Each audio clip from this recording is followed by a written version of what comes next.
His, lelah sekali, perut juga lapar. Kira-kira apa ya tadi penjelasannya Bu Desi? His, aku tadi ngelamun juga.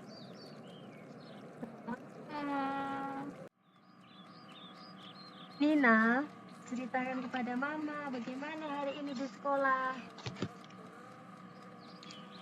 Maafin Nina, Ma. Tadi saat pelajaran kimia, Nina tidak memperhatikan karena Nina lapar. Jadinya tidak konsentrasi. Jadinya Nina juga tidak paham juga deh materinya. Ya sudah, jangan lupa minta maaf pada diri sendiri juga ya. Nanti sehabis makan Nina istirahat sebentar, lalu belajar lagi ya. Baik, Ma. Sebelum belajar, ambil mainan dulu lah. Masuk gudang dulu aja deh. Sejak kapan gudang ada ruangan kayak gini? Apa aku saja yang tidak pernah masuk gudang? Wih, ada buku milik kakek nih. Kakek, Nina berjemputnya sebentar ya. Halo Nina, perkenalkan, namaku Nilu. Di sini kita akan belajar bersama mengenai materi dan set. Hai Nilu. Aku ada di mana Nilu? Kok tiba-tiba ada di sini? Kamu sedang berada di ruang dimensi pengetahuan. Ketika kamu membuka buku tadi milik adik kamu akan masuk ke ruang dimensi aku, yang dimana akan menjelaskan pengetahuan yang belum kamu mengerti. Mari Nina, ayo ikuti aku. Di sini aku akan menjelaskan mengenai struktur materi dan zat yang terdapat di dalam tubuh kamu. Wah, menarik nih Lu. Ayo, aku sudah siap belajar. Oke, apakah kamu tahu apa yang dimaksud dengan materi? Tidak nih Lu, itu penjelasanku tadi pagi dan aku belum paham. Oke, materi adalah sesuatu yang memiliki massa dan volume. Materi ada dua, yakni materi tunggal dan materi campuran. Nah, materi tunggal biasa kita sebut dengan zat, sedangkan gabungan dari banyak materi disebut dengan materi campuran. Oh, jadi buku kita ini termasuk dalam golongan materi ya Nilu? Benar sekali Nina. Benda materi terdapat zat padat, zat gas, dan zat cair. Ayo, coba sebutkan ciri-ciri dari zat padat, zat gas, dan zat cair. Aku bisa dong Nilu. Zat padat atomnya terikat satu sama lain. Kalau zat cair, atomnya dapat bergerak bebas di sekitarnya. Sedangkan zat gas, atomnya tidak memiliki kekuatan tarik-menarik. Tahukah kamu Nina, materi dibagi menjadi dua, yakni substansi murni dan substansi tidak murni. Substansi murni adalah memiliki sifat yang berbeda dengan zat lainnya. Misalnya terdapat unsur hidrogen yang hanya tersusun dari atom-atom hidrogen saja. Sifat oksigen dan hidrogen tidak tampak pada zat yang dibentuk dari keduanya. Misalnya air. Substansi murni sendiri itu dibagi menjadi dua, yakni terdapat unsur dan senyawa. Pengertian dari unsur adalah zat tunggal yang tidak dapat diuraikan lagi menjadi zat lain yang lebih sederhana lagi. Seperti contohnya adalah atom. Atom merupakan bagian terkecil dari suatu unsur. Unsur itu terdapat 3, yaitu ada logam yang umumnya bersifat putih, mengkilap, mempunyai titik lebur yang rendah, dan dapat menghantarkan arus listrik. Sedangkan non-logam itu hanya memiliki sifat tidak mengkilap, menghantarkan arus listrik yang buruk, dan tidak dapat ditempa. Contohnya ada fluor, senyawa fluorid, dan lain-lainnya. Yang ketiga yakni ada semilogam. Semilogam ini adalah memiliki sifat sedangkan substansi tidak murni atau campuran itu dibagi menjadi 2, yakni ada campuran homogen dan campuran heterogen. Campuran homogen adalah campuran yang setiap bagiannya sama, baik warna, rasa, serta perbandingan zat-zat juga tercampur sama. Contohnya adalah larutan garam dalam air dan larutan gula dalam air. Sedangkan campuran heterogen adalah campuran yang setiap bagian-bagiannya tidak sama, baik warna, rasa, serta perbandingan zat-zat tercampurnya. Contohnya adalah campuran minyak dengan air dan campuran kopi dengan air. Nah, perubahan zat pada campuran itu ada 2, yakni perubahan fisika dan perubahan kimia. Perubahan fisika adalah perubahan zat yang tidak menghasilkan zat baru.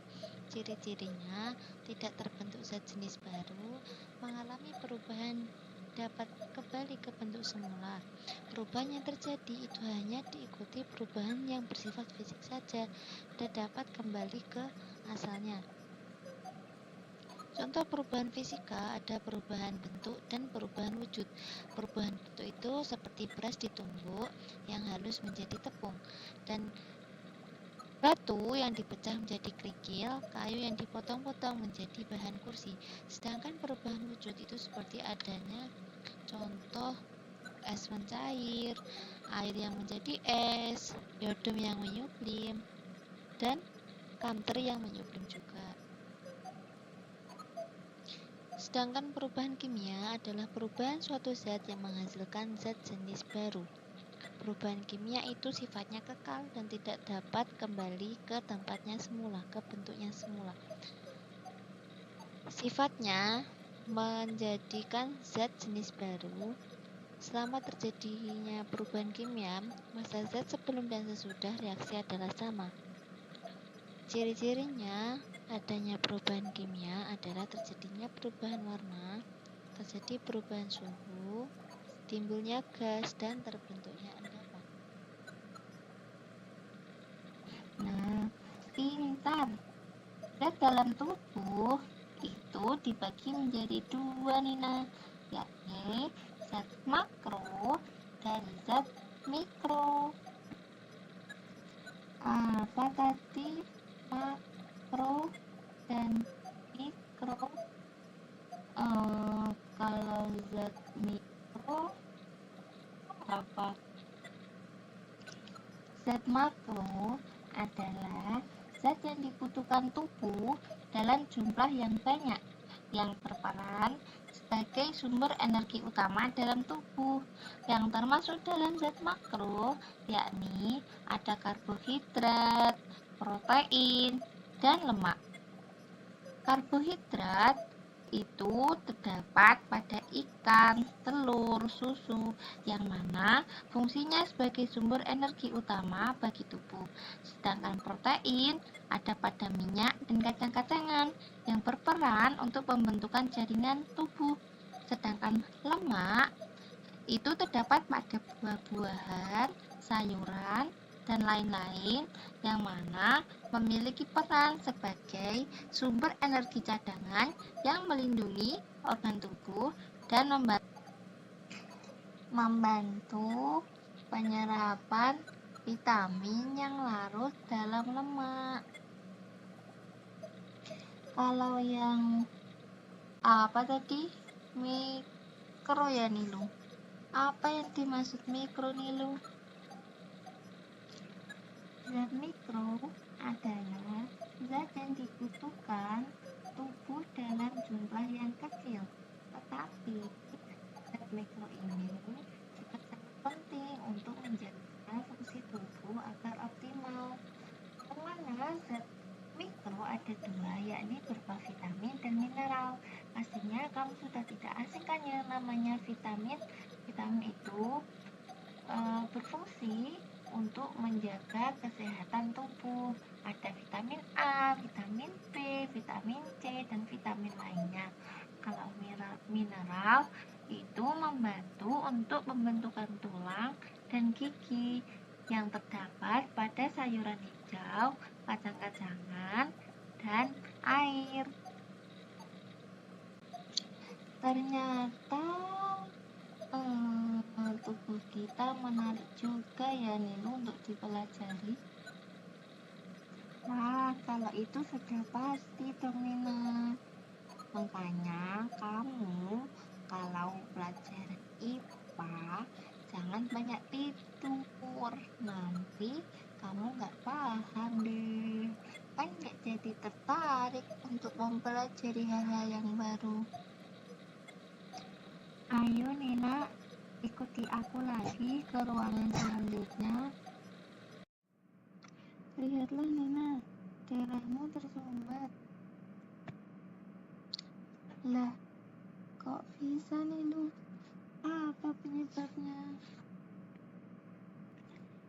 Darahmu tersumbat diakibatkan karena terdapat kolesterol dan radikal jahat yang dapat merusak sel-sel manusia.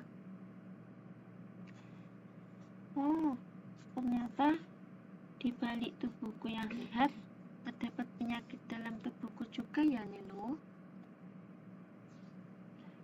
Iya Nina, hal ini disebabkan oleh pola makanmu yang buruk dan tidak seimbang. Oleh karena itu, kamu butuh banyak mineral, vitamin, dan nutrisi yang sehat untuk dapat mengalahkan musuh-musuh sel jahat. Baik Nina, ayo mari kita bagi sel darah merah dan molekul-molekul nutrisi untuk membasmi kolesterol dan radikal bebas. Ayo. Nilu, kenapa kok aku sudah ada di sini lagi? Nak, belajarnya sudah.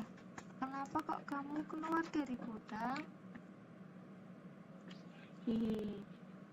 Mama, tadi Nena mau ngambil mainan di gudang. Tahunya Nena habis jalan ke dunia yang sangat sekali. Apa ini waktu rasa kudesi? Jadi perlu belajar kan Mama? Terima kasih teman-teman telah menonton perjalanan Nina di dalam dunia materi. Semoga bermanfaat bagi teman-teman ya. Sampai jumpa.